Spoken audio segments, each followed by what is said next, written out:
kia đó bật chuyện kẹo này chỉ riêng ra đó máy hoàn toàn thế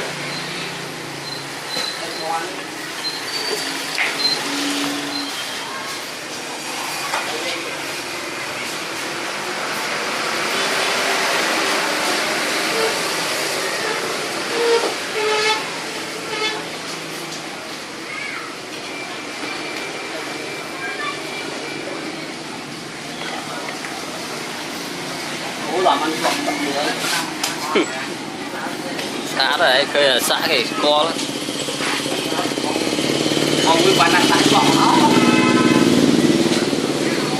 trời ơi pe ao về lĩa co xã lại đánh đốp nữa nó chân trôi mà đi miên môi tiến lịch mưa mới chỉ làm con trúng chó mà pe ao được chưa lại rồi vào thì ai kia đó lấy nhở anh cứ ba ở chỗ anh muốn đi sồn luôn cầm tay cho thế tôi không bảo là lạnh này nó mà có được trả rồi mày là tham bọt chứ chọn bẻ chứ mong được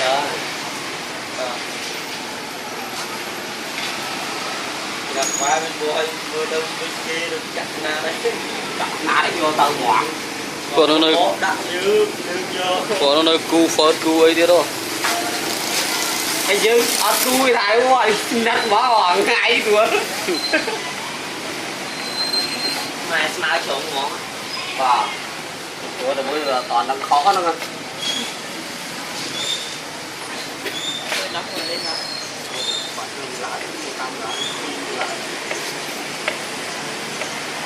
không có đâu ơi chẳng biết thọp lắm ở đây như bài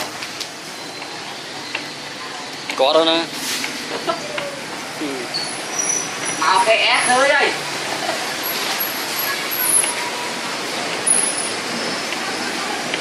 ôn mình đâu á tuổi đi ngon mà mơ này ôn ngon quá nên ôn mình đâu có mơ này ôn bây giờ chứ còn ai tham ăn cái ép cái đây tôi cảm ơn đâu là khơi rồi này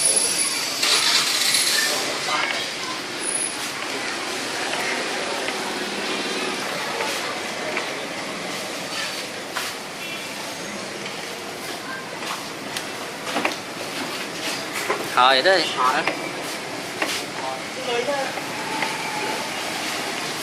tôi bọn cách cách sao bao lương thì lên đĩa chạy chầm trôi mơ bằng YouTube á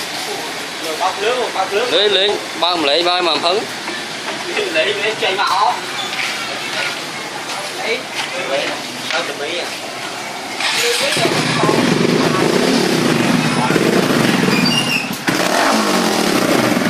mới cho đấy tiền quá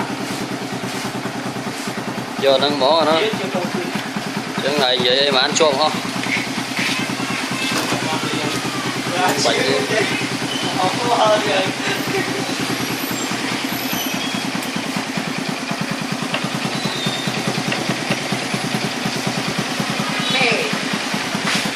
anh ta cũng khó tôi đi cầm đồ cao hữu chơi cả giờ đi làm làm tí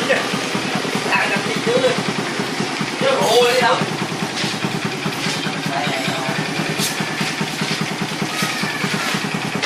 hỏi cưới à lại à nhiều người làm đó rồi giờ nó tăng mùng đặt sai luôn rồi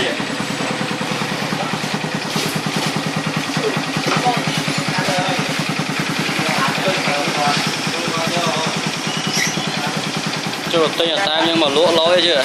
ta nó lên tàn như thế rồi gần gì rồi tua đâu cầm chia muối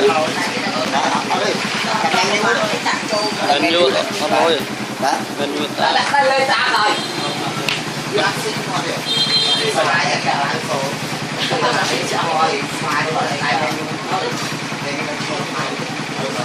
tại menu tại em on tại em là ta đó nào bật tốt tèo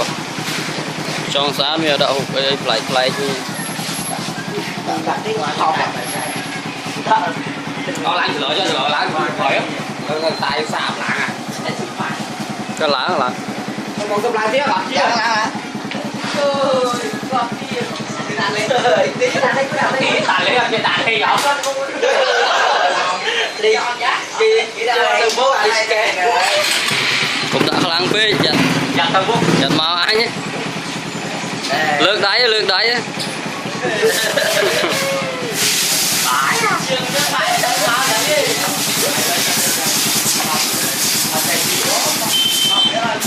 Đó, học lo ở tay mất ba con mua à?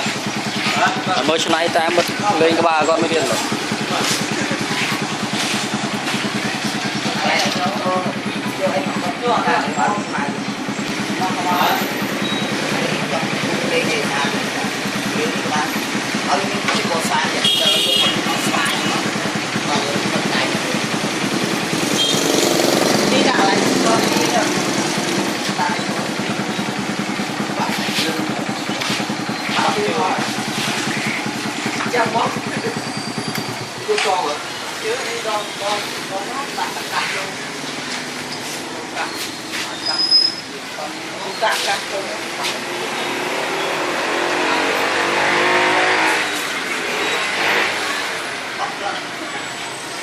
Tụi sao chó là ôm á. Từ sao còn chơi con chơi bán à? Bán được hết cả không sao. Ở đây cô dùng FC đó sao không? Nó làm em file lên đâu bây này? Bây giờ làm file lên đâu bây giờ? Nó bài sang con bây giờ thầm đang ăn con vì là sao đâu?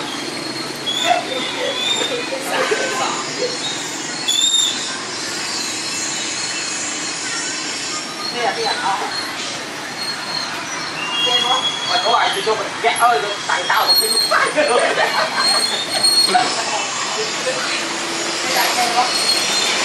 Là một ngày đi cặp